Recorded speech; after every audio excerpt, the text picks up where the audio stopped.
Bueno, hace mucho tiempo que quería hablar con él, hablamos creo un par de veces, se dificultó porque mientras fue funcionario en el medio estuvo la pandemia y era difícil el mano a mano, pero con el paso del tiempo, bueno, terminó su rol en la gestión de Perotti y suele a los periodistas, esto de manera universal, y esto es lo que me gusta de compartir la información sensible y analizada, suele compartir justamente información técnica oficial respecto a lo salarial, al costo de los precios, a la cuestión inflacionaria, pero sobre todo a lo salarial.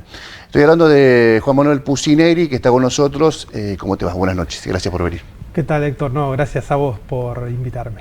Bueno, el último, esto se te dio por esto de hacer un análisis, haces un análisis del CIPA, que son los datos del empleo registrado en blanco de ANSES, haces análisis de los salarios.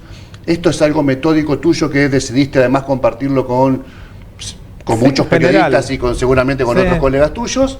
¿O esto es algo que, digamos, dijiste, che, con este contexto estaría bueno bajar la lupa acá y compartir? Primero es un dato que nosotros en la gestión regularmente lo seguíamos, particularmente lo del empleo registrado y salario era una de las cuestiones que, estando en la gestión mensualmente la publicábamos como, en ese momento, como información del gobierno, claro, digamos. Salía como información del gobierno. Y cuando dejamos la gestión, seguimos de alguna manera con la gente que trabajaba con nosotros en el ministerio, viendo cómo era la evolución, sobre todo a partir de diciembre de 2023, que fue el momento en que empezamos a hacerlo.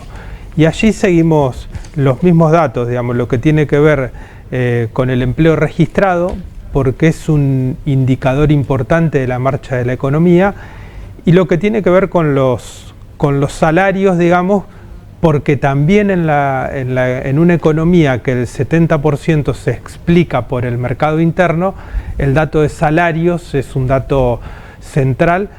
En la Argentina, claro, nosotros lo hacemos, en el caso del empleo, desagregado para la provincia de Santa Fe, ¿no? Ahí tenés además, imagino que características diferentes en relación a los grandes conglomerados. Uno más vinculado al salario público, Santa Fe, y otro más al sector privado, bueno, Rosario. La información del INDEC es una información global sobre salario público y privado registrado. Después tiene también otro capítulo de salario informal, pero esa información el INDEC la construye en base a encuestas, es decir, no lo hace como el otro que surge de un registro o de las declaraciones juradas de los empleadores, en el cual en el caso de los salarios privados los informan de los aumentos salariales que se van dando, y lo mismo con el sector público, es decir, allí hay una información documentada. En el caso del informal tiene esa relatividad de que al ser por encuesta no tiene la misma certidumbre que tiene el otro dato. Y en el caso de la... Y además con un riesgo más o menos grande según el caso de que esté sesgado, ¿no? Claro, es decir, en general nosotros lo que vimos en el último tiempo es que, por ejemplo, el salario público y privado subía un 1 o un 2% y el salario informal subía un 5, un 6%. Es decir, con lo cual el promedio lógicamente se levantaba.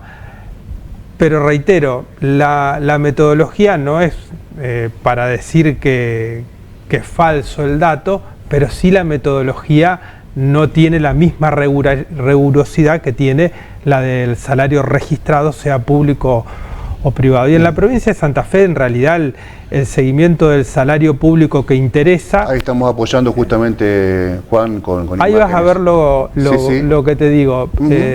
Tenés en el sector privado 1,4, en el sector público 1,1, y fíjate en el sector informal, 5,7. Que lógicamente incide en el promedio general. Pero aún así... Lo que se viene viendo con el salario en general en la Argentina, digamos, y en la provincia de Santa Fe está más acentuado en lo que hace al salario público de los agentes provinciales, es que frente a la inflación hubo una pérdida muy importante, yo diría en los 4 primeros meses del año pasado, que luego no se recuperó, es decir, después siempre estuvo, la inflación y el salario fue parejo, digamos, algunos meses ganaba el salario, algún otro ganaba la inflación, pero esa pérdida inicial no tuvo recuperación a lo largo del periodo, y creo que es uno de los datos centrales, junto con los niveles de jubilación, que explican un poco la situación de recesión, toda vez que no hay consumo.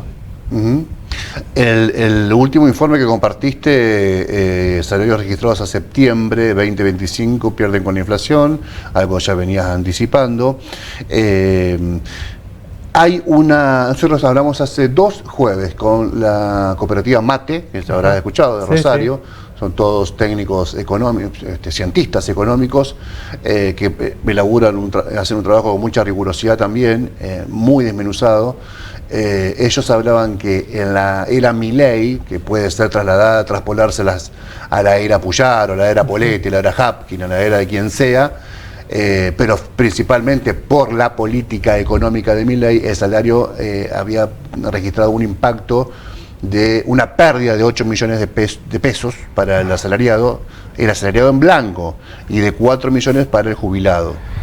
Lo que significa Claro, el informe ese de Mate está referido al salario público en la provincia de Santa Fe. Exacto. Es decir, a lo que paga la provincia a los maestros, a los enfermeros, a los policías, a cualquiera de los dependientes del Estado provincial.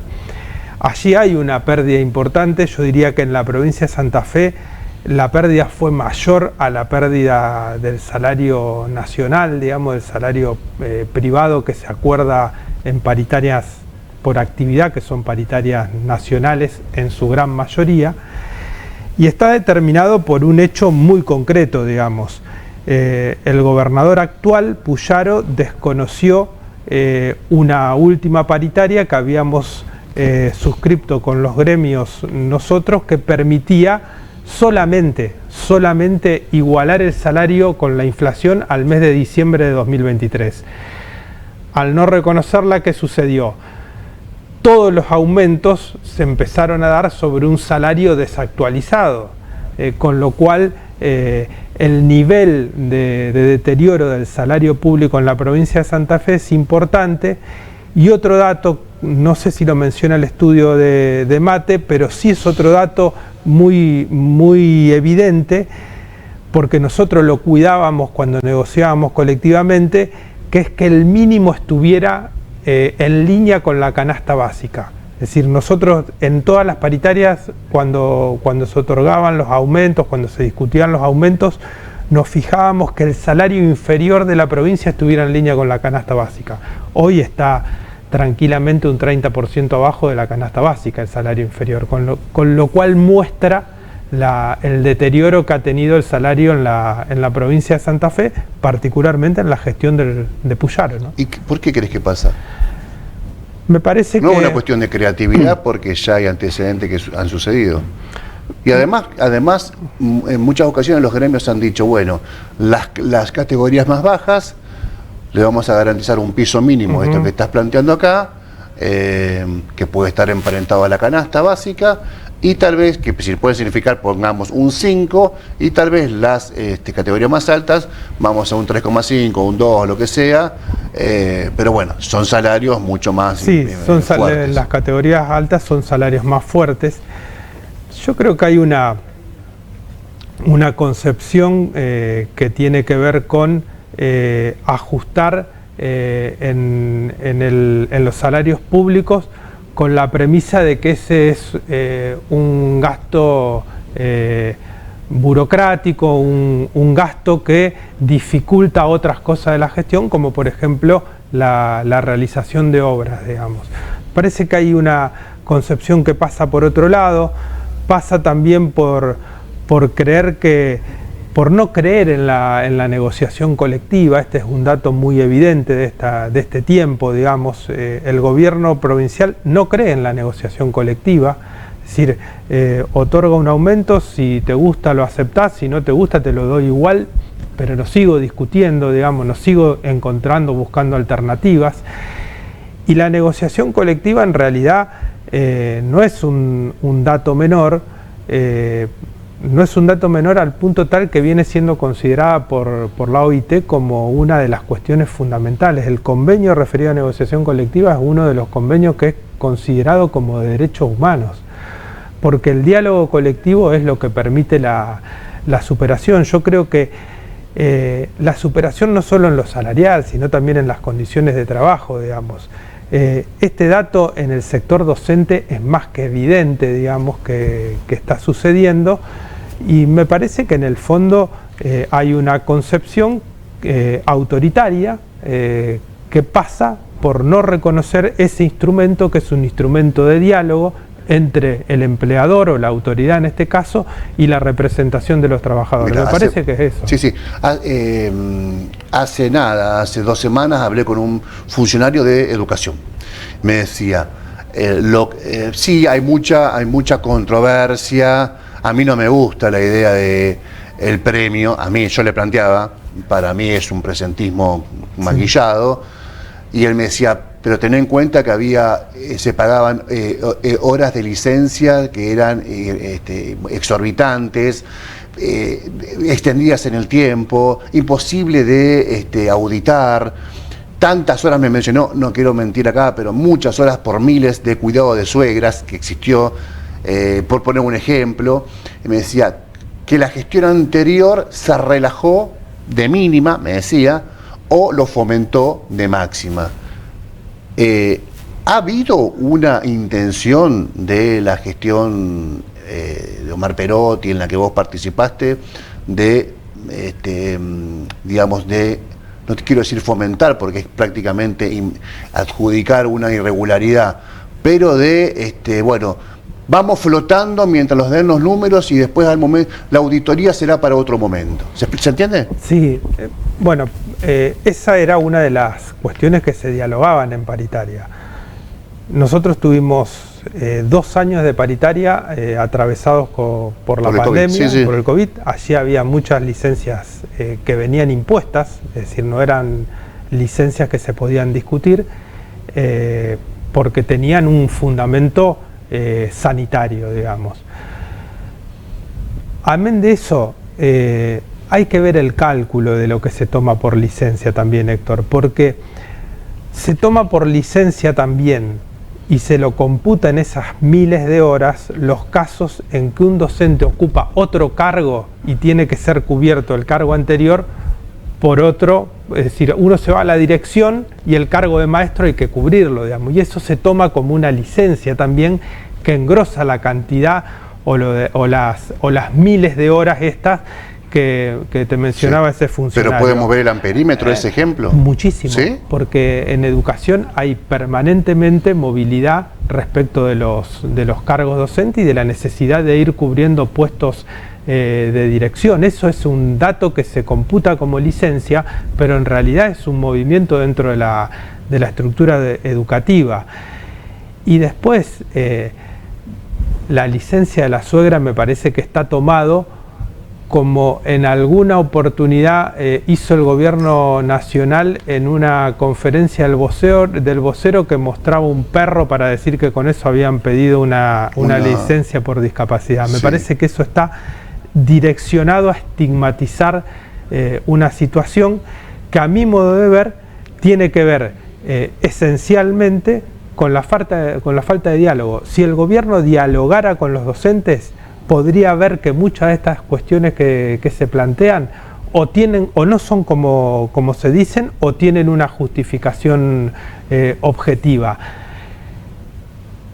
Lo que yo discutí, sí, y esto, digamos, hay que decirlo, y lo conversé en numerosas oportunidades con los representantes gremiales, particularmente del sector docente, es el esquema de medidas de fuerza. Ese esquema, a mi modo de ver, el gremio docente tiene una dinámica que lo llevaba permanentemente ante la primer disconformidad a plantear paros que a veces eran por más de un día, digamos, y era una de las cuestiones centrales y era una de las discusiones más duras que teníamos con el sector docente. Vos recordarás que no era fácil las paritarias con el sector docente. Nosotros teníamos mucha discusión, teníamos mucho intercambio y teníamos posiciones encontradas en muchas cosas, pero nunca renunciamos al diálogo como instrumento para zanjar las diferencias.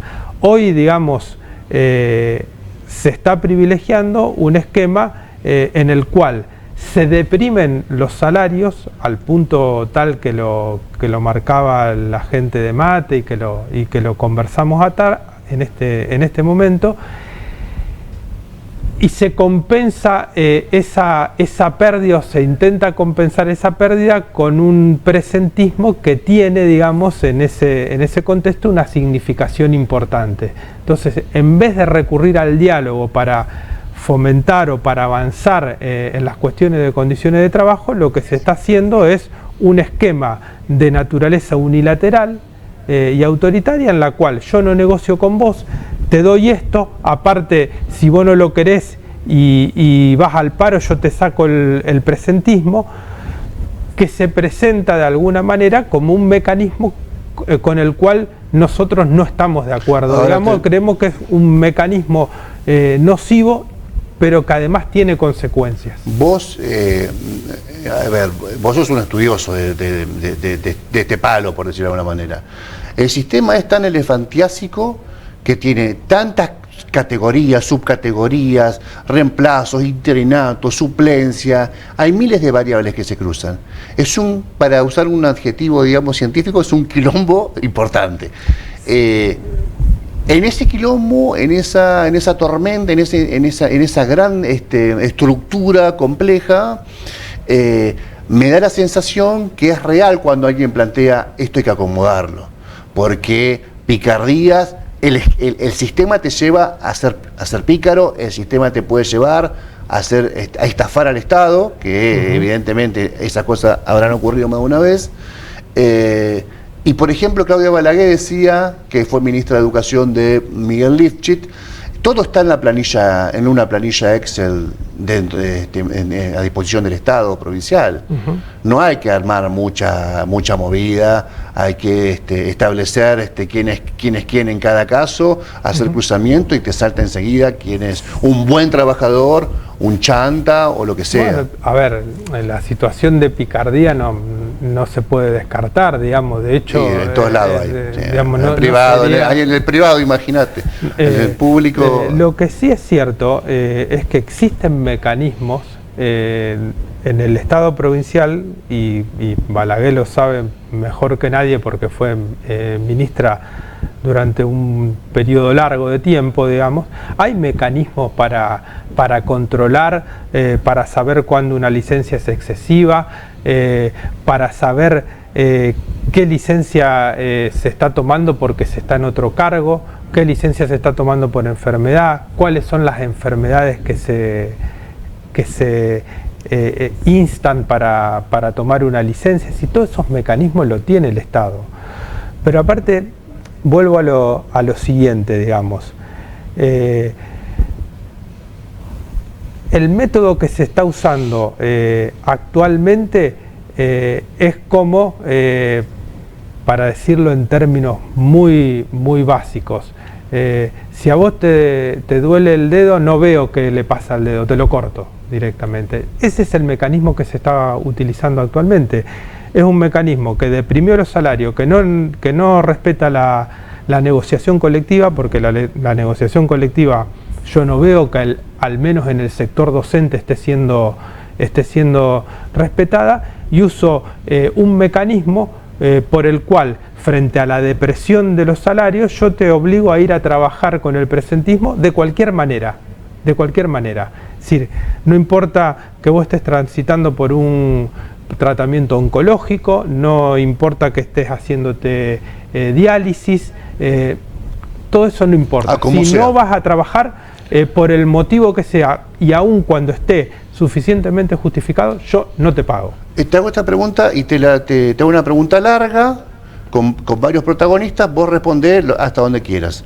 El gobierno santafesino anunció un 4,8 aumento salarial para los estatales. Última noticia, que estás más que al tanto seguramente. El único medio que escuché criticarlo fue el gremio docente. Los otros dos como que acompañan. ¿Qué pasa ahí? ¿Qué ves ahí? No, a ver, lo que hay es algo lógico, que es la autonomía que tiene cada gremio en la discusión, digamos. No sé cuáles fueron los mecanismos que se utilizaron con los gremios de la administración central, pero sí está claro que cada gremio sabe hasta dónde reclamar, sabe hasta dónde no reclamar, sabe con qué fuerza puede llevar adelante un reclamo y con qué fuerza no puede llevarlo a cabo.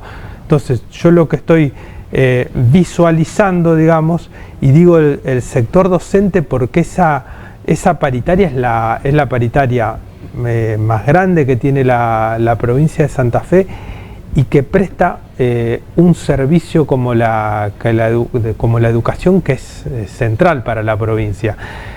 Esa paritaria no está teniendo negociación colectiva. No lo digo por el 4,8% este último, porque desconozco cuáles fueron los mecanismos para implementarlo, pero sí lo digo por la historia que se vino dando hasta acá. La historia que se vino dando hasta acá es una reunión en la que aparece un funcionario y le dice, hay esto.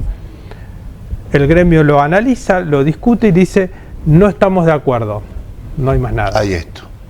Eso no es negociación colectiva. La negociación colectiva es entender, escuchar, razonar.